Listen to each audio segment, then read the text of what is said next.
Hello, मैं हर्षित गुप्ता और आप देख रहे हैं हमारा यूट्यूब चैनल हर्षित फिजिक्स। फिजिक्स के कॉन्सेप्ट्स को सिंपल इजी तरीके से डेप्थ में समझने के लिए हमारे चैनल को सब्सक्राइब करें और शेयर करें।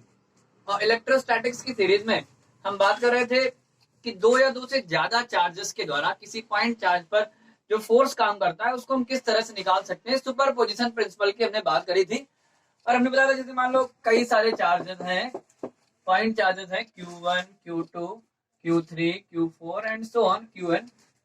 ठीक है, और यहाँ पर कोई चार्ज Q है। इन चार्जेस के कारण अगर किसी पॉइंट चार्ज Q पर हमें फोर्स निकालना है तो सभी फोर्सेस का हम क्या कर देंगे, एक रिजल्टेंट सम कर देंगे, है ना, एक वेक्टर सम कर देंगे। तो इन सब के कारण जो फोर्स लगेगा, जो पहले वाले चार्ज के कारण जो फोर्स लगेगा अगर उसको F1 मान लें, दूसरे के कारण के फोर्स लगेगा उसको F2 मान लें, तीसरे कारण जो फोर्स लगेगा वो F3 मान लें, ऐसे मान लें अगर एनवे के कारण जो फोर्स लगेगा वो Fn मान लें। तो इस Q चार्ज पर लगने वाला जो नेट फोर्स होता है F वेक्टर इक्वल टू वो सभी फोर्सेस का वेक्टर सम होता है। ये बात हमने बताई थी इस तरह से। ठीक है, तो इसके इस तरह से हम कई सारे चार्जेस के कारण किसी एक पॉइंट चार्ज पर फोर्स निकाल सकते हैं।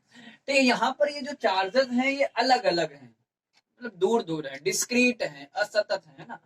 लेकिन अगर मान लो कि कई सारे चार्जेस एक साथ हो, मतलब चार्ज एक कंटिन्यूअस वे में हो, तब हमें अगर किसी पॉइंट चार्ज पर फोर्स निकालना है तो हम क्या कैसे निकालेंगे, उसी की हम आज बात करेंगे। आज का हमारा टॉपिक है force due to continuous charge distribution. आज का हमारा जो टॉपिक है वो है electric force due to continuous charge distribution. Charge distribution, ठीक है, चार्ज डिस्ट्रीब्यूशन। तो अगर कई सारे चार्जेस हो, ठीक है, वो भी कंटिन्यूअस चार्जेस। अब ये कंटिन्यूअस चार्ज डिस्ट्रीब्यूशन होता क्या है, पहले इस बात को समझे। तो वैसे तो हमने बताया था, जब हम चार्ज की प्रॉपर्टीज की बात करें थे तो हमने बताया था कि चार्ज डिस्क्रीट होता है, मतलब चार्ज क्वांटाइज्ड होता है। क्वांटाइज मतलब बोले तो टुकड़ों में होता है ना। और हमने बताया था कि सबसे छोटा जो टुकड़ा होता है वो एक इलेक्ट्रॉन का चार्ज होता है और उसकी जो वैल्यू होती है वो भी हमने बात करी थी, इक्वल टू -1.6 इंटू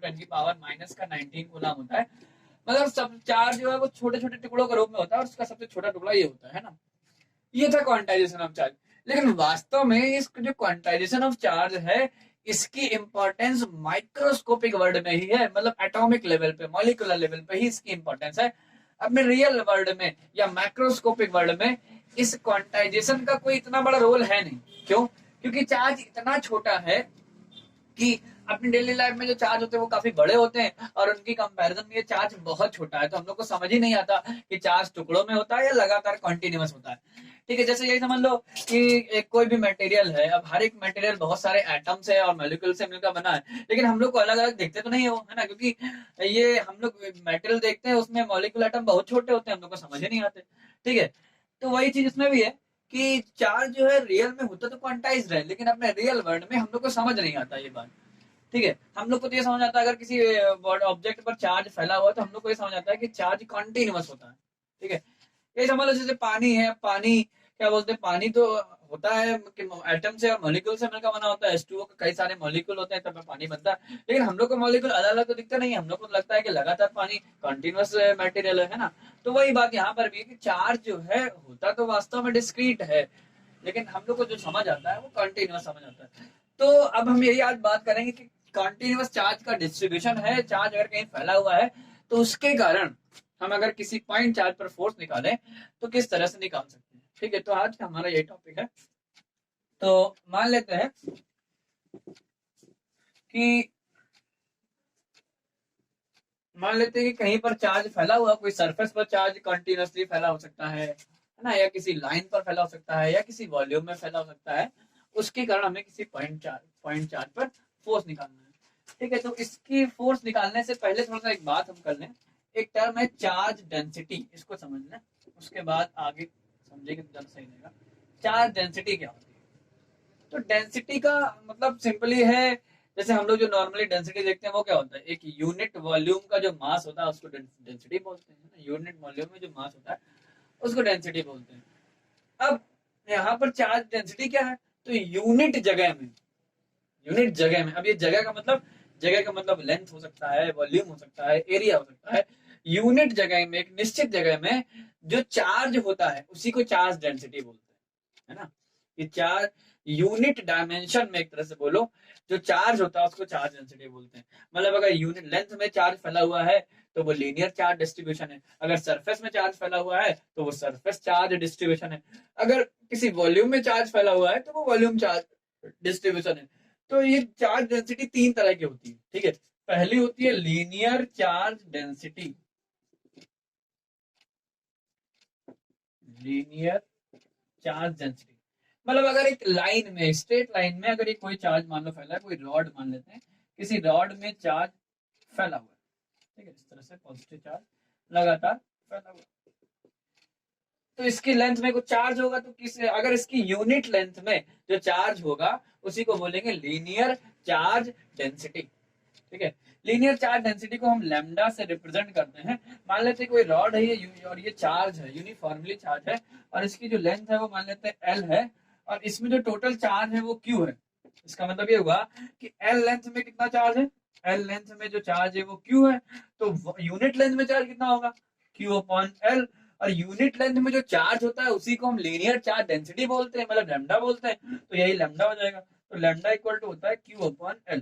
तो ये फॉर्मूला आ गया लीनियर चार्ज डेंसिटी का, lambda equal to Q upon L, ठीक है। अगर कोई लाइन में चार्ज डिस्ट्रीब्यूट है तो लीनियर चार्ज डेंसिटी होगी, और इसका फॉर्मूला क्यू अपॉन एल होता है। एल लेंथ का जो चार्ज है वो क्यू है, ठीक है, ठीक है। ऐसे ही दूसरा है हमारा सरफेस चार्ज डेंसिटी।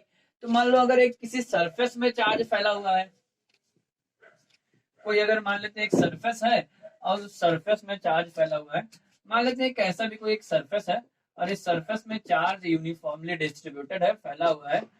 अब अगर हमें निकालना है तो इसका मतलब यहाँ पर ये होगा कि यूनिट एरिया में, वहां पर यूनिट लेंथ था, यहाँ पर यूनिट एरिया हो जाएगा।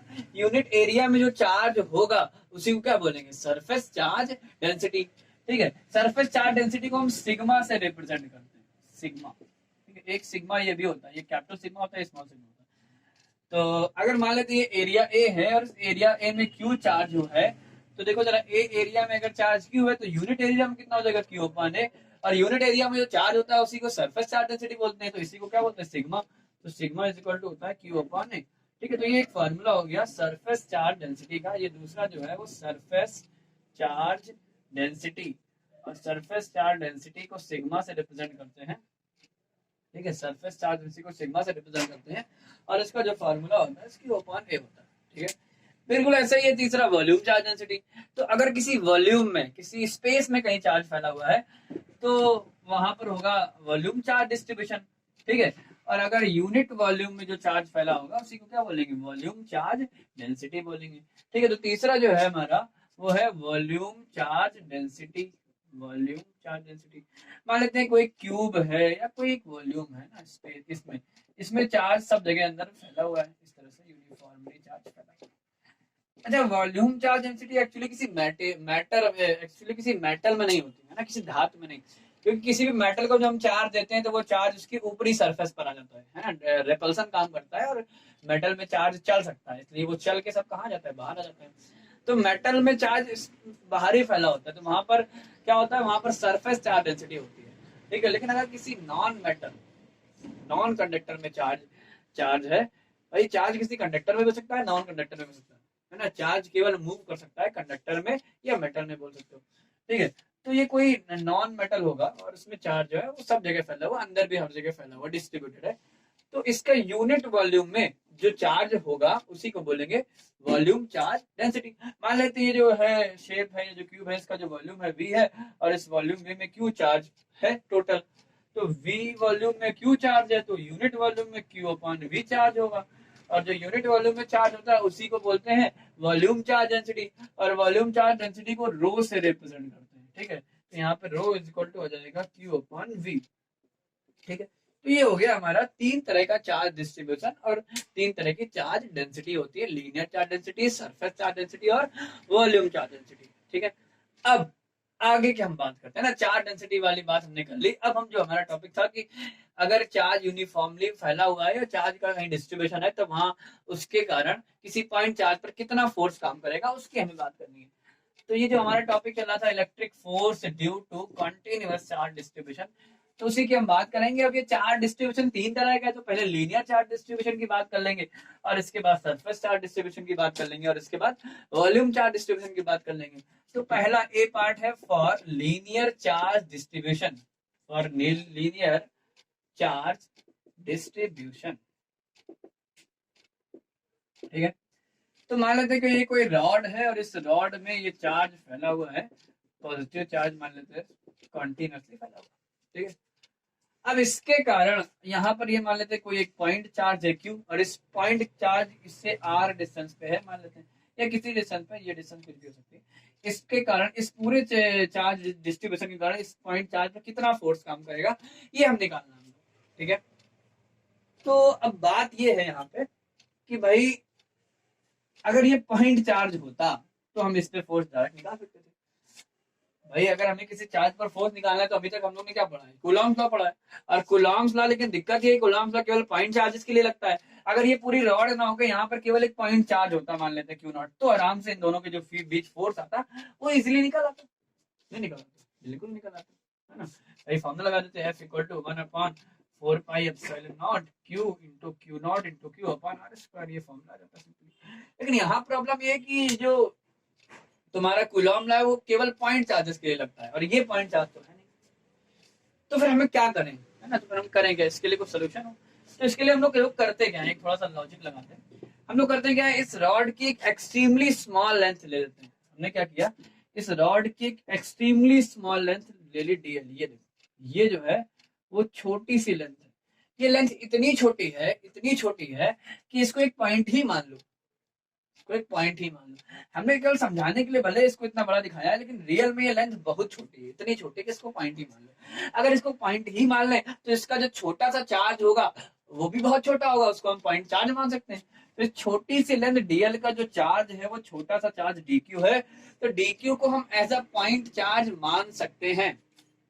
ठीक है, तो हम करेंगे क्या, हम इस छोटी सी लेंथ के कारण निकालेंगे। मतलब अगर इस रॉड को हम कई सारी ऐसे छोटी छोटी लेंथ में तोड़ दें, ठीक है, तो ये भी DL, ये भी DL, बहुत सारे DL बन जाएंगे। और इन सभी DL के कारण जो इनका छोटा सा चार्ज DQ है, पॉइंट चार्ज DQ है, उस DQ के कारण इस Q पर फोर्स निकाल सकते हैं। और इसके बाद अगर सबको ऐड कर दें, समझना हम बोल कर रहे हैं, हम ये बोल रहे हैं यहाँ पर एक DL है, इस DL के कारण इस पे फोर्स निकालो, फिर इसके बगल में DL है, इस पे फोर्स निकालो, फिर इसके बगल में DL है, इस पे फोर्स निकालो।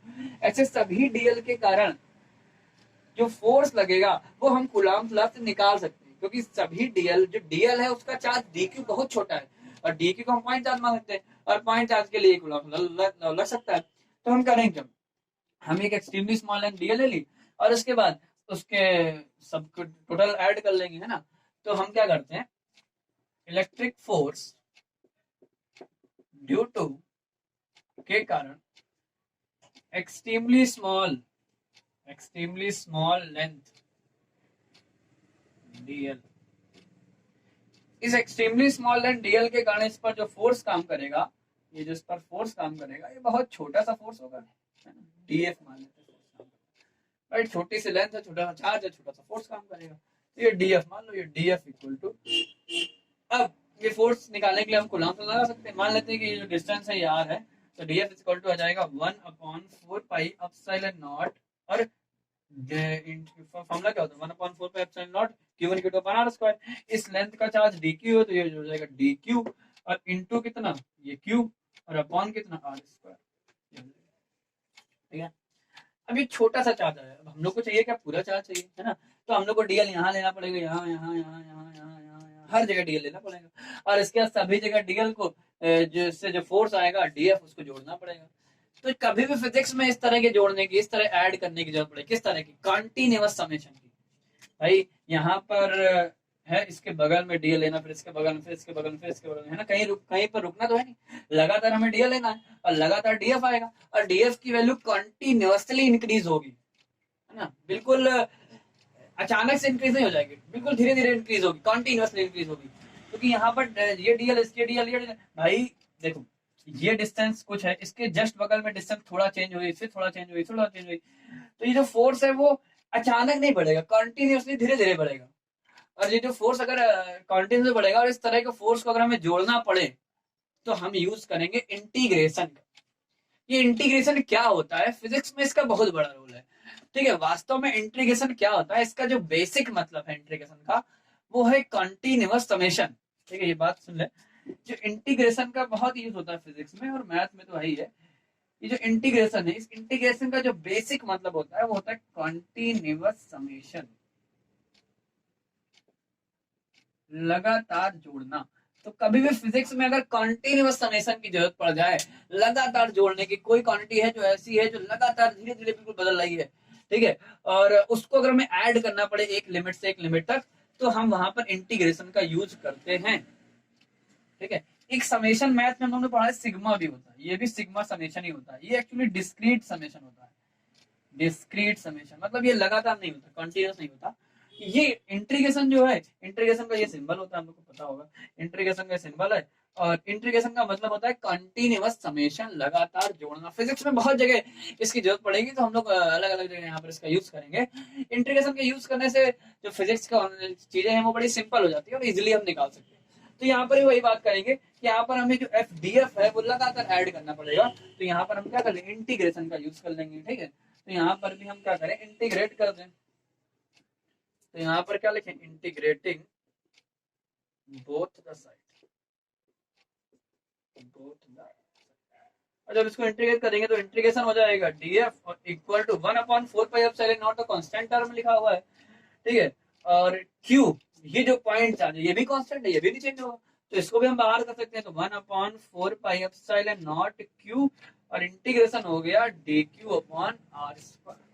ठीक है, तो अगर df का इंटीग्रेशन कर दें, भाई df छोटा सा फोर्स है, अगर हमें पूरा फोर्स निकालना है तो इंटीग्रेशन कर देंगे तो ये पूरा फोर्स निकल आएगा।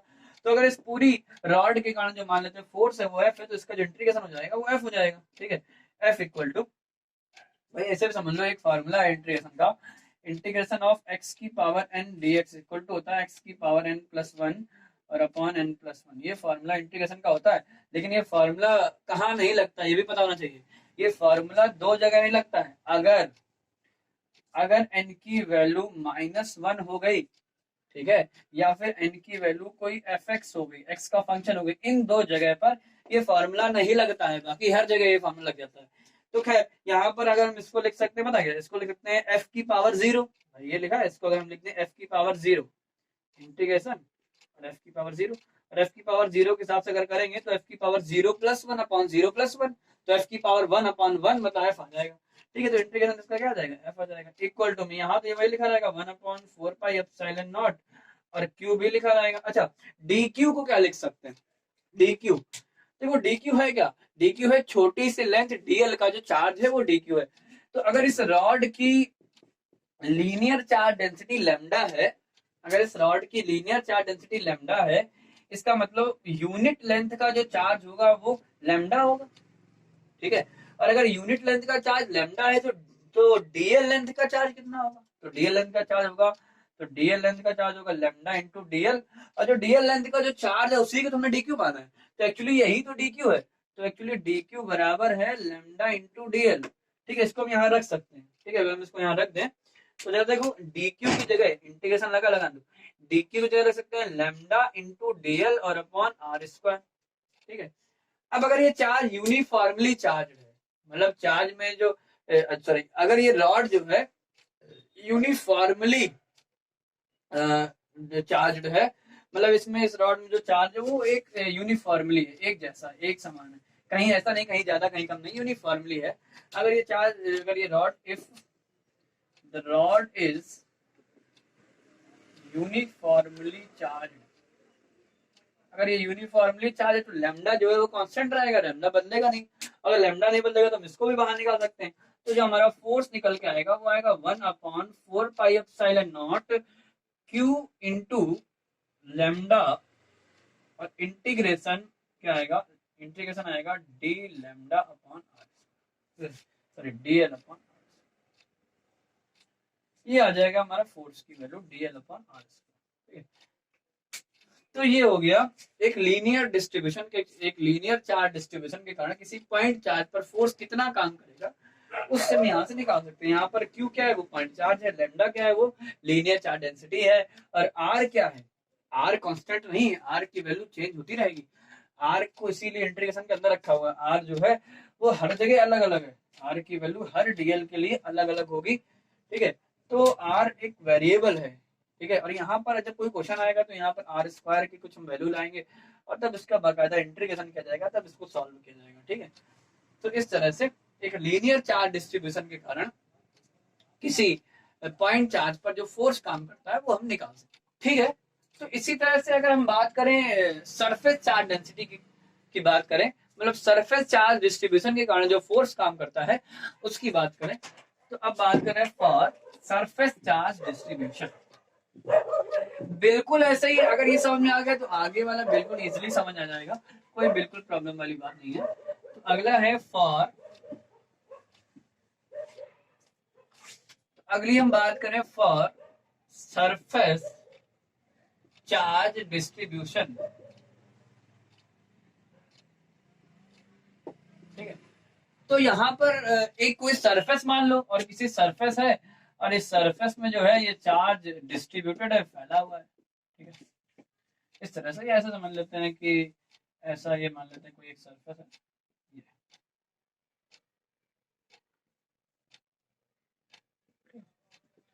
और इस सरफेस में चार्ज है वो ये फॉर्म में फैला हुआ है, और इस सरफेस से मान लेते हैं कुछ डिस्टेंस पर कोई एक पॉइंट चार्ज क्यू रखा हुआ है, ठीक है। इस पॉइंट चार्ज क्यू पर कितना फोर्स काम करेगा वो हमें निकालना है, और इस सरफेस में जो चार्ज डेंसिटी है वो सिग्मा है, ठीक है, सिग्मा, ठीक है। और मान लेते हैं इसकी जो एरिया है वो ए है, ठीक है। तो फिर वही काम करें, क्या वहां पर हमने क्या किया था, एक एक्सट्रीमली स्मॉल लेंथ ली थी, यहाँ पर हम क्या ले लें, एक्सट्रीमली स्मॉल एरिया ले लें। तो इस सरफेस का हमने क्या किया, एक एक्सट्रीमली स्मॉल एरिया ले लिया, बहुत छोटा सा एरिया डी ए। अब डी ए इतना छोटा एरिया है, इतना छोटा एरिया है कि वास्तव में इसको एक पॉइंट ही मान लो, समझने के लिए हमने इसको इतना बड़ा दिखाया है, लेकिन वास्तव में इसको एक पॉइंट ही मान लो। अगर ये पॉइंट है तो इसका जो चार्ज है, छोटा सा चार्ज, इस डी ए एरिया का जो छोटा सा चार्ज है वो डी क्यू है, और इस डी क्यू को एज हम पॉइंट चार्ज मान सकते हैं क्योंकि ये एक्चुअली पॉइंट चार्ज बहुत छोटा है, ठीक है। तो फिर वही बात करेंगे, इस डी क्यू के कारण जो जो इस क्यू चार्ज पर फोर्स लगेगा उसको निकाल दें, इसके बाद पूरे का इंटीग्रेशन कर देंगे, बिल्कुल वैसा ही है, ठीक है। तो हम निकालते हैं the force due to charge D Q, due to charge D Q, और ये है किसका, of extremely small area D A. D area का जो डी क्यू चार्ज है उसके कारण कितना फोर्स लगेगा, तो हम सिंपली कूलॉम्स लॉ से यूज करते हैं, बाय कूलॉम्स लॉ से हम निकाल सकते हैं छोटा सा जो फोर्स काम करेगा, DF equal 1/4 pi epsilon naught Q1 Q2 upon R square. फिर वही ये डिस्टेंस हमने आर मान लिया, हालांकि आर कांस्टेंट नहीं है, हम क्या करेंगे, डीए इधर इधर हर जगह डीए लेंगे, और हर जगह डीए लेंगे तो ये जो आर है वो बदलता रहेगा, ठीक है। तो DF equal to 1/4 pi epsilon naught Q, और ये Q1 Q2 upon R square, तो Q1 की जगह रख दो डी क्यू, इसका जो चार्ज है वो डी क्यू है, डी क्यू और इंटू Q2 जे क्यू और अपॉन आर स्क्वायर, ये हो जाएगा। ये छोटा सा फोर्स आया है, इस छोटे से एरिया के कारण जो छोटा सा फोर्स लगेगा वो आया। अब अगर हम पूरा फोर्स निकालें तो क्या करेंगे, इसको इंटीग्रेशन कर दो, है ना। तो इसको इंटीग्रेट कर दो, तो इंटीग्रेटिंग, तो अगर इसको इंटीग्रेट कर दे तो इंटीग्रेशन ऑफ डीएफ इक्वल, यहाँ जाएगा, इसको बाहर कर लो, 1/4 पाई एप्सिलॉन नॉट तो कांस्टेंट है, इसको बाहर करो, और क्यू जो पॉइंट चार्ज है वो भी कांस्टेंट है, ये बदलेगा नहीं, तो ये इंटीग्रेशन आ जाएगा D Q upon R square, ठीक है। अब फिर वही बात, डी क्यू डीएफ का इंटीग्रेशन तो एफ हो गया, और यहाँ हो गया 1/4 पाई एप्सिलॉन नॉट क्यू, और यहाँ पर जरा देखो डी क्यू को फिर क्या लिख सकते हैं, है ना। अभी हमने फिर वही बात करी थी, बात ये है कि सरफेस चार्ज डेंसिटी को हम लोग सिग्मा से रिप्रेजेंट करते हैं, और ये होती क्या है, यूनिट एरिया का जो चार्ज होता है उसी को हम सरफेस चार्ज डेंसिटी बोलते हैं। तो यूनिट एरिया का मतलब वन एरिया का जो चार्ज होगा उसको सिग्मा बोलते हैं, सरफेस चार्ज डेंसिटी बोलते हैं। तो अगर वन एरिया का जो चार्ज है उसको सिग्मा बोलेंगे, तो डी एरिया का जो चार्ज होगा, तो अगर डी एरिया निकालना है तो सिग्मा इंटू डी कर दो, और जो डी एरिया का जो चार्ज है छोटा सा उसी को तो हमने डी क्यू माना है, तो एक्चुअली यही तो डी क्यू है, तो यही क्या हो गया डी क्यू, तो D Q is equal to sigma into D है। तो यहाँ अगर हम वैल्यू रख दें इसकी, क्यू को तो बाहर कर लिया, डी क्यू की हम वैल्यू रख दें इंटीग्रेशन, और ये वैल्यू हमारे यहाँ रख दे, तो ये आ जाएगा सिग्मा इंटू डी ए और अपॉन आर स्क्वायर, ठीक है। और इसके बाद हम क्या कर सकते हैं, अगर ये जो एरिया है, ये जो सरफेस है, ये यूनिफॉर्मली चार्ज है, एक जैसा, हर जगह चार्ज एक जैसा है, कहीं ज्यादा कम नहीं है, उसकी डेंसिटी हर जगह बराबर है, तो सिग्मा को भी हम बाहर कर सकते हैं। तो ये जो फोर्स निकल के आएगा, तो जो फोर्स आ गया F इक्वल 1/4πε0, और ये आ गया Q इंटू सिग्मा और integration of D upon R square. तो ये आ गया यूनिफॉर्मली चार्ज, अगर कोई सरफेस है, उस सरफेस में यूनिफॉर्मली चार्ज डिस्ट्रीब्यूशन है, तो उसके कारण किसी पॉइंट चार्ज पर कितना फोर्स काम करेगा, तो ये निकाल सकते हैं। ये टर्म बाकायदा सॉल्व करना पड़ेगा, जब जैसा कोई न्यूमेरिकल होगा उसमें टर्म पूरा सॉल्व करना पड़ेगा, इंटीग्रेशन वाला के अंदर वाला टर्म, तब ये वैल्यू पूरी निकल के आएगी, ठीक है। तो ये हो गया force due to surface charge density. अब बात कर लेते हैं वॉल्यूम चार्ज डिस्ट्रीब्यूशन, है ना। तो बिल्कुल ऐसा ही अभी है कि अगर किसी वॉल्यूम में चार्ज डिस्ट्रीब्यूटेड है और उसके कारण किसी पॉइंट चार्ज पर हमें फोर्स निकालना है, तो हम इजिली निकाल सकते हैं। तो वही बात कर रहे हैं थर्ड वाली, सी वाली, फॉर वॉल्यूम चार्ज डिस्ट्रीब्यूशन, ठीक है। तो मान लेते हैं किसी वॉल्यूम में कोई चार्ज फैला हुआ है, कैसा भी ले लो वॉल्यूम, मान लेते हैं कोई वॉल्यूम, इस वॉल्यूम में कोई चार्ज फैला हुआ है, डिस्ट्रीब्यूटेड, सब जगह चार्ज होगा, अंदर भी बाहर, ठीक है। इसके कोई एक छोटा सा वॉल्यूम ले लेते हैं डीवी, इसका एक छोटा सा वॉल्यूम डीवी ले लेते हैं, और इस डीवी वॉल्यूम, ये मान लेते हैं डीवी वॉल्यूम है, इस डीवी वॉल्यूम से आर डिस्टेंस पर कोई पॉइंट है पी, और इस पी पॉइंट पर कोई चार्ज रखा हुआ है, पॉइंट चार्ज क्यू रखा हुआ है। तो हम लोग को निकालना है कि इस पॉइंट चार्ज पर कितना फोर्स काम करेगा।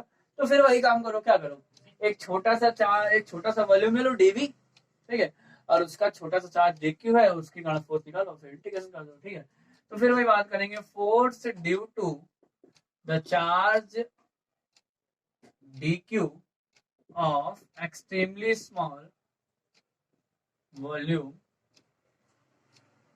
dv, छोटे से वॉल्यूम dv का जो चार्ज है dq, उस dq के कारण हम फोर्स निकालने जा रहे हैं।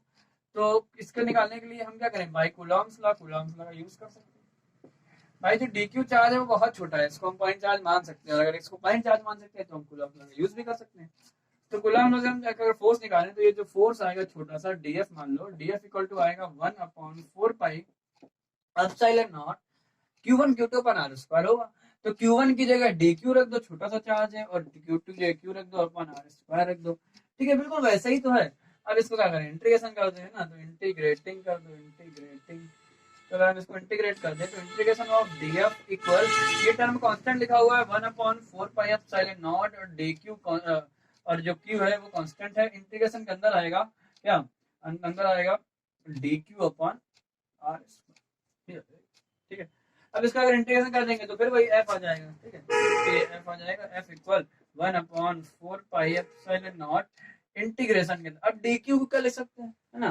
फिर अगर dq है क्या, यहाँ पर छोटा सा वॉल्यूम है dv, और उस dv का जो चार्ज है वो dq है। तो हम लोग को वॉल्यूम चार्ज डेंसिटी पता है, क्या पता है कि यूनिट वॉल्यूम का जो चार्ज होता है उसको वॉल्यूम चार्ज डेंसिटी बोलते हैं, और इसको रो से रिप्रेजेंट करते हैं, ठीक है। तो अगर 1 वॉल्यूम का चार्ज रो है, तो dv वॉल्यूम का चार्ज कितना हो जाएगा, रो इंटू dv, और जो dv वॉल्यूम का चार्ज है उसी को तो हमने dq माना है, तो यही dq हो जाएगा एक्चुअली में। तो एक्चुअली जो dq है वो हो जाएगा रो इंटू dv। तो यहाँ फिर हम रख दें dq की जगह, अगर हम रख दें rho into dv upon r square, ये आ जाएगा, ठीक है। अब अगर ये वॉल्यूम जो चार्ज डिस्ट्रीब्यूशन है वो यूनिफॉर्म है, ठीक है, uniform, for uniform charge distribution, uniform charge distribution, for uniform charge distribution, ठीक है। चार्ज का डिस्ट्रीब्यूशन अगर हम यूनिफॉर्म मान लें, तो रो भी कांस्टेंट हो जाएगा, रो भी बाहर आ जाएगा, तो फोर्स जो आ जाएगा इस तरह से, F इक्वल टू 1/4πε0, और यहाँ पे आ जाएगा, सॉरी यहाँ पे Q जो है बाहर चल रहा है, ये Q बाहर है ना, Q इंटू रो, और इंटू इंटीग्रेशन आ जाएगा dv अपॉन r। तो ये आ गया force due to volume charge distribution, ठीक है। तो ये इस तरह से तीन फोर्स हमने निकाले। ये जो फोर्स की, ये हमने क्या निकाला है, फोर्स की वैल्यू निकालनी है, डायरेक्शन नहीं निकालनी है।